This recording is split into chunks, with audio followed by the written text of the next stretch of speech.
تو اپنے دل پہ پتھر رکھو، معاف کرو۔ اللہ کی قسم میرے نبی کا فرمان ہے، معاف کرنے سے عزت گھٹے تو مجھ سے لے لو۔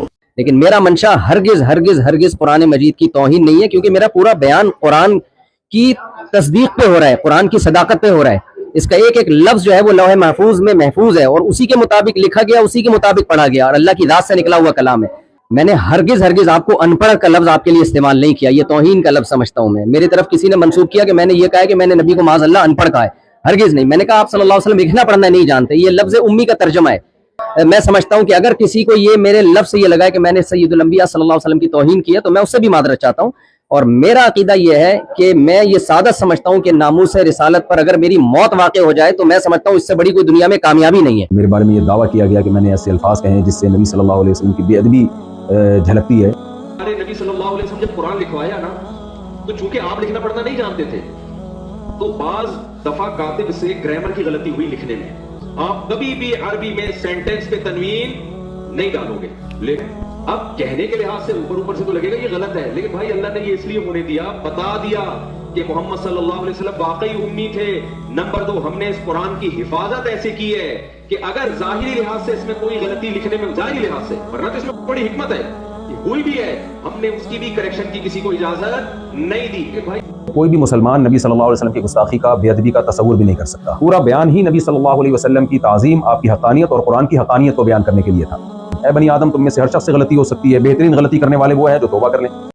تو اپنے دل پہ پتھر رکھو، معاف کرو۔ اللہ کی قسم میرے نبی کا فرمان ہے، معاف کرنے سے عزت گھٹے تو مجھ سے لے لو۔ نیت اگرچہ میری ٹھیک تھی، لیکن اس ٹاپک کو بیان کرنے میں الفاظ کی سلیکشن میں بے احتیاطی ہوئی ہے۔ جن لوگوں کا یہ خیال ہے کہ میری وجہ سے ان کو تکلیف ہوئی ہے تو میں ان لوگوں سے معذرت بھی کریں۔ دیکھیں، کوئی بھی مسلمان نبی صلی اللہ علیہ وسلم کی گستاخی کا، بے ادبی کا تصور بھی نہیں کر سکتا، اور میرا تو مقصد ہی دین کی دعوت کے لیے یہ جو میرے اسفار ہو رہے ہیں، یہ تو نبی صلی اللہ علیہ وسلم کی تعظیم کو بیان کرنے کے لیے اور قرآن مجید کی صداقت کو بیان کرنے کے لیے، اور یہ جو میرا بیان ہو رہا تھا یہ تو تھا ہی، جو لوگ میرے بیان میں بیٹھے ہوئے تھے وہ اس پر گواہ ہیں، یہ پورا بیان ہی نبی صلی اللہ علیہ وسلم کی تعظیم، آپ کی حقانیت اور قرآن کی حقانیت کو بیان کرنے کے لیے تھا۔ لیکن میرے ہی بعض اکابر کو کچھ تحفظات ہیں کہ مجھ سے اس ٹاپک کو بیان کرنے میں، نیت اگرچہ میری ٹھیک تھی، لیکن اس ٹاپک کو بیان کرنے میں الفاظ کی سلیکشن میں بے احتیاطی ہوئی ہے۔ تو میں اپنے ان الفاظ سے رجوع کرتا ہوں، مجھ سے بے احتیاطی ہوئی ہے تو میں رجوع کرتا ہوں اپنے ان الفاظ سے۔ جن لوگوں کا یہ خیال ہے کہ میری وجہ سے ان کو تکلیف ہوئی ہے تو میں ان لوگوں سے معذرت بھی کرتا ہوں، اللہ تعالیٰ سے توبہ بھی کرتا ہوں، اور اپنے ان الفاظ سے میں رجوع بھی کرتا ہوں۔ میرا جو پہلا معذرت نامہ گیا تھا اس میں ہمارے ہی بعض اکابر کو، جن میں سر فہرست حضرت مفتی ابراہیم صاحب بھی ہیں، جن کی ہدایت پر میں یہ دوبارہ معذرت نامہ ریکارڈ کروا رہا ہوں، تو ان سمیت دیگر میرے بعض اکابر کو کچھ تحفظات ہیں۔ تو نبی صلی اللہ علیہ وسلم کا ارشاد ہے، یا بنی آدم کلکم خطاؤون وخیر الخطائین التوابون، اے بنی آدم، تم میں سے ہر شخص سے غلطی ہو سکتی ہے، بہترین غلطی کرنے والے وہ ہے جو توبہ کر لیں۔ اور توبہ کے 3 ہی ارکان ہوتے ہیں کہ عوام سے معذرت کر لی جائے، اللہ تعالیٰ سے توبہ کر لی جائے، اور اپنی غلطی سے رجوع کر لیا جائے، اپنے الفاظ سے رجوع کر لیا جائے۔ تو میں سمجھتا ہوں کہ توبہ کے 3 ارکان اسی طرح پورے ہوتے ہیں۔ تو اگر میرے پچھلے کلپ سے کسی کو اطمینان نہیں ہوا تھا تو میرا خیال ہے میرے اس کلپ کے بعد اب اطمینان ہو جانا چاہیے۔ اللہ تعالیٰ ہمارے دل میں نبی صلی اللہ علیہ وسلم کی عظمت کو قائم رکھے اور قرآن کی صداقت کو قائم رکھے۔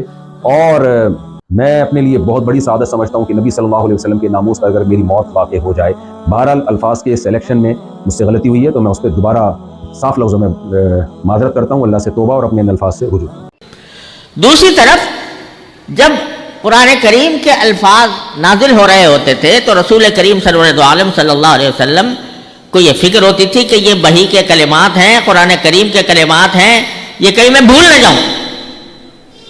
لہذا ادھر جبریل امین علیہ السلام قرآن کریم کی تلاوت فرما رہے ہیں، اور ادھر نبی کریم صلی اللہ علیہ وسلم ساتھ ساتھ اس کو دہراتے جا رہے ہیں کہ ان میں سے کوئی لفظ مجھ سے بھول نہ جائے۔ تو دوہری مشقت، ایک وحی کی بذات خود مشقت، اور ایک اس قرآن کریم کو اپنے حافظے میں محفوظ کرنے کی مشقت۔ تو اللہ تبارک و تعالیٰ نے وحی نازل کرتے کرتے کرتے سورہ قیامہ کی، جس میں قیامت کے احوال بیان فرمائے اللہ تبارک و تعالیٰ نے، اس کے درمیان جب دیکھا کہ میرے پیارے محبوب کو مشقت ہو رہی ہے یاد کرنے میں، تو آپ کو تسلی دی کہ لا تحرک بہ لسانک لتعجل بہ، اے میرے محبوب تم اپنی زبان کو حرکت دینے کی تکلف نہ کرو کہ جلدی جلدی یاد کرنے کی کوشش کرو، تم اس فکر کو چھوڑ دو کہ یہ تمہیں بھول نہ جائے. اپنی زبان کو حرکت نہ دو, جلدی کرنے کے لیے اور یاد کرنے کے لیے حرکت نہ دو, بس سنتے رہو. کیوں؟ ان علینا جمعہ و قرآنہ, یہ جو تمہارے ذہن پر ایک بوجھ ہے کہ میں کیسے یاد کروں گا.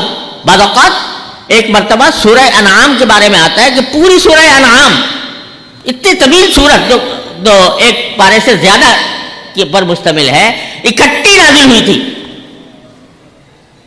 روایات میں آتا ہے کہ 40,000 فرشتے لے کر آئے تھے وہ سورہ انعام, پوری کی پوری اکٹھی. تو آپ کو اگر یاد کرنے کا بھی مسئلہ ہوتا تو ادھر وہ وحی کے نزول کی شدت ہے اور ادھر اتنی بڑی سورت کو یاد کرنے کی شدت ہے. تو اللہ تعالیٰ نے فرمایا میرے محبوب تم اپنی زبان کو حرکت دے کر جلدی جلدی یاد کرنے کی کوشش نہ کرو. کیوں؟ ان علینا جمعہ و قرآنہ, ہماری ذمہ داری ہے. کیا ذمہ داری ہے؟ کہ اس قرآن کو تمہارے سینہ اقدس میں محفوظ کر لینا.